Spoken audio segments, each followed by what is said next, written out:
once you get it in your blood, you can make big money shrimping, quick.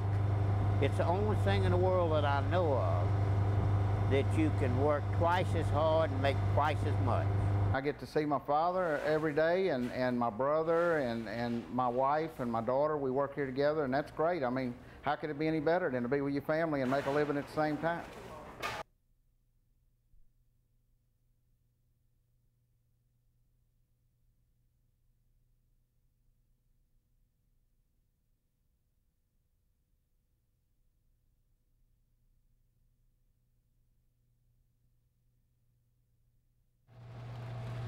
The moon controls it all.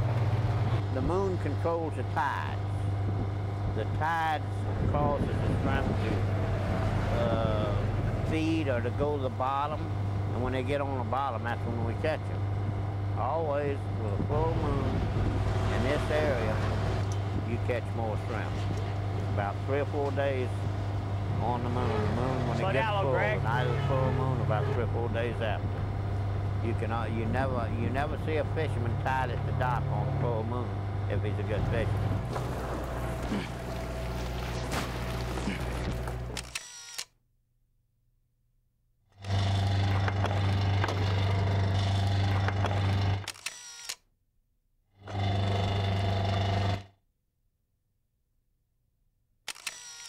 These here are white shrimp.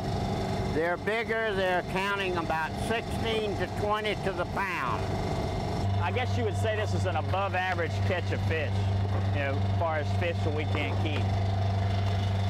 This is trash fish, garbage, stuff we throw away. This is a catfish, this is a butterfish, and that's a spot.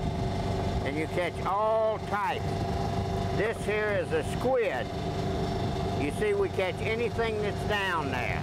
A lot of old timers call it culling, you know, culling through the drag. We're just separating the shrimp from the fish, and we're putting in 1620s, which are bringing probably $3.20 a pound, $3 a pound for IQF, something like that, into one basket, and whatever else the others are going to be into another. These are brown shrimp. They count about 36 to 40 to the pound. That's the size, that's the way you size them, and these are, taste-wise, there's hardly no difference. Very good shrimp.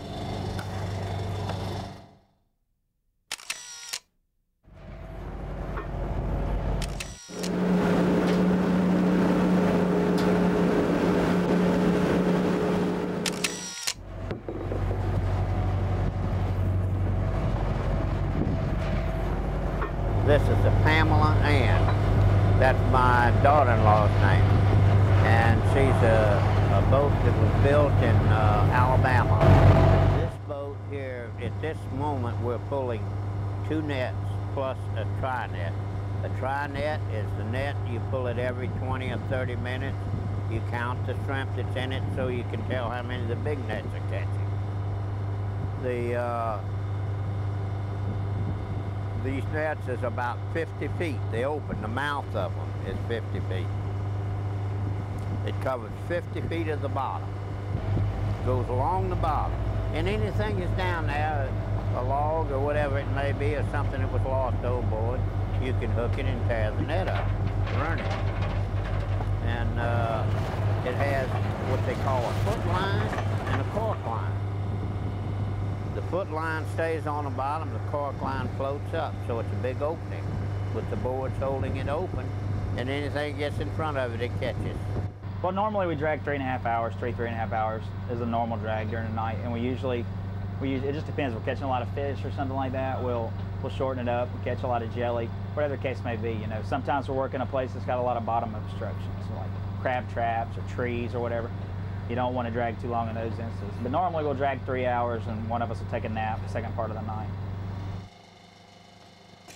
In normal shrimping, you catch 100 pounds in each net, or 25 pounds in each net, or 50 pounds each drag, but you'll make 3 or 4 drags each 12 hours that you operate. 3 to 4 drags. And you catch 300-400 pounds, 200 pounds, just depends on the amount of shrimp that's there. That's fair there. Had about a box of big ones on the last drag and 30-pound little ones. Got about a box of big ones on the last drag. Oh, lazy? About 25, 30 pounds of the You're worthless. on the last one there, so. Worthless. Round up was about 285 big ones and about a box of the small ones.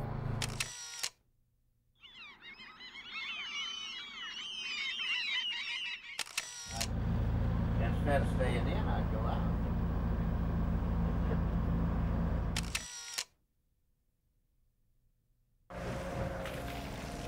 Comes that moment there. Them shrimp look bigger this morning than they did last night. Y'all had 314 pound of the 1620s and 72 pound of 31. Plus, And then you got that sack of froze. Right. Yeah. and 27 pound of redfish. Fish. Flounders and redfish. The consumer comes in and buys them. We sell some wholesale to other retail markets. If we get too many for the fresh orders, we send them to the factory to be peeled, and they're shipped up north into restaurants and stuff like that. The women in the business generally do most of the retail work and do most of the fish cleaning, and then I do the book work, deposits and so forth, but we all help each other out as needed. So just about everybody can do any aspect of the business if one of us has to be out. This is all I've ever done. I mean, I was on the boats from the time I was like 5 until I was 40. Then I built this place, and I like it. It's a lot of hours, but it's a good business.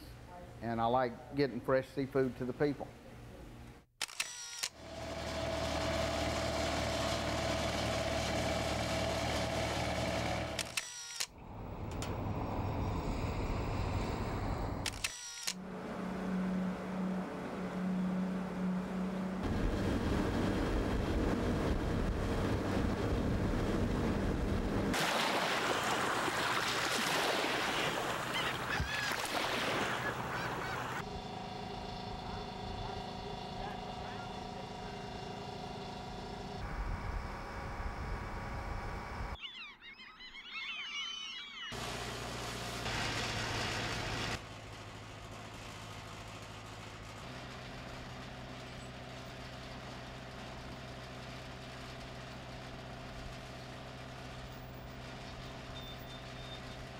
there's such a difference in today and 50 years ago.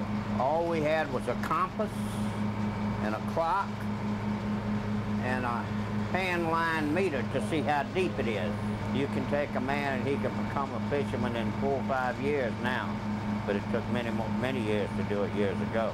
You know, I've got all the best things here on this boat, but the boats that he started on, I mean, they were really, for lack of a better term, junk. You know, I mean, they were, most of them, most people wouldn't take out, but he'd patch it up here, and he was the master at taking something that was just trash and making it catch shrimp.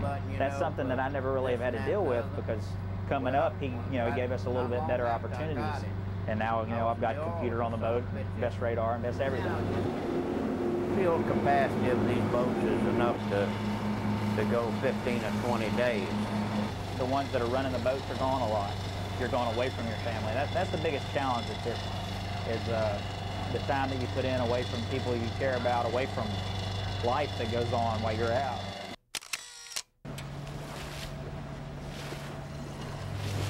It's a life that's healthy.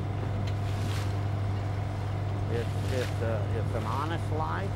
To me, it's rewarding. You look at the end of the day of what you've done, you feel good about yourself.